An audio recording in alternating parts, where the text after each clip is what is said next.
Aabot sa isang truck na punong-puno ng Highland vegetables galing Benguet ang ibinebenta sa murang halaga ng isang residente sa Marikina City. Aabot lang kasi sa 20 pesos ang kada kilo ng radish, cabbage at wombok o Chinese cabbage. Ayon sa may-ari ng tindahan na si Lynette Bernardo, imbis na malugi ang magsasaka sa Benguet, tinutulungan na lamang niya na ibenta ang mga gulay sa mababang halaga.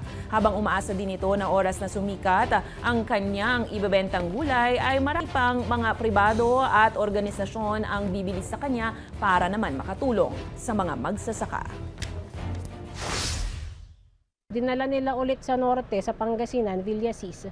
Pero apaw-apaw din yung gulay. Tapos tinawagan ako, sabi gano'n, Ate Net, umiiyak siya. Sabi gano'n, pwede mo ba saluhin yung gulay ko?